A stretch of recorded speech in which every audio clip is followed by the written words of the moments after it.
In this tutorial, we'll be discussing the use of SOHCAHTOA, sine, cosine, and tangent, in right-angle triangles in order to find measures of angles.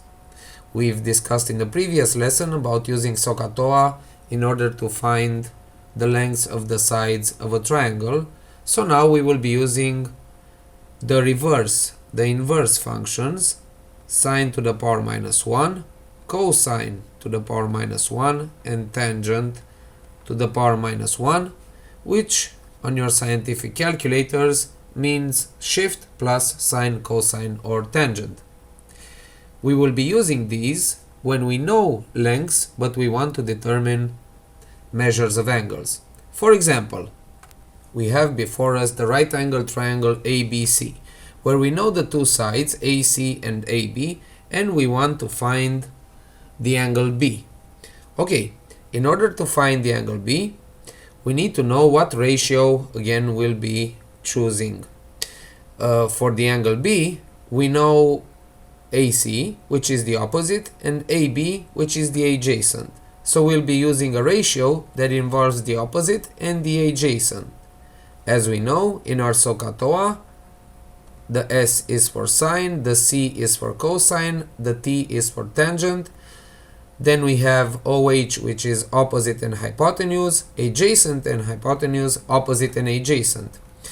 Like we said, we need to find the ratio that works with the opposite and the adjacent. So the winner now is the tangent.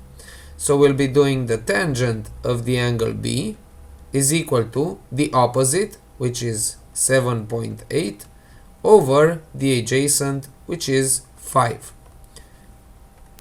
This gives us 1.56.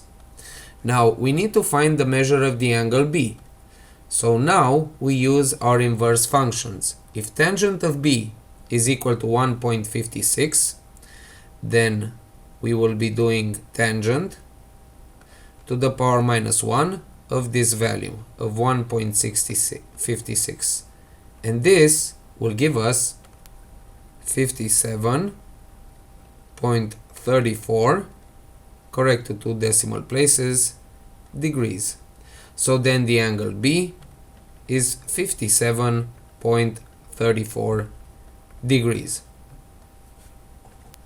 Let's take another example to make sure we're on the right track.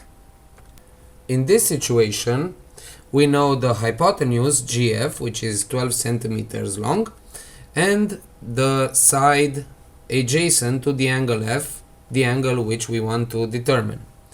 So then again, we have to choose what trigonometric ratio we will be using.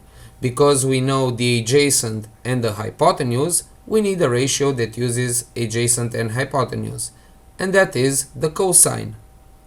So then the cosine of F will be equal to the adjacent, which is 8 centimeters, over the hypotenuse, 8 over 12. This is 0.6 recurring, but we'll write it correct to 2 decimal places, 0.67. And now, because we want to find the measure of the angle, 0.67, we will be taking this value and doing cosine to the power minus 1 of 0.67, which gives us 47.93 degrees.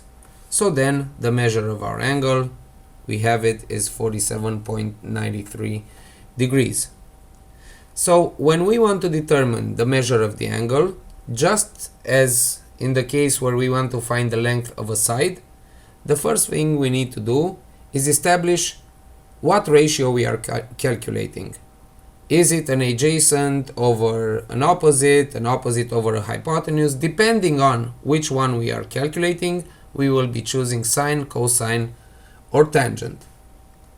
And a further step from the previous lesson, if you want to find the measure of the angle, then we also need to use the inverse function. That's it for today. Have fun!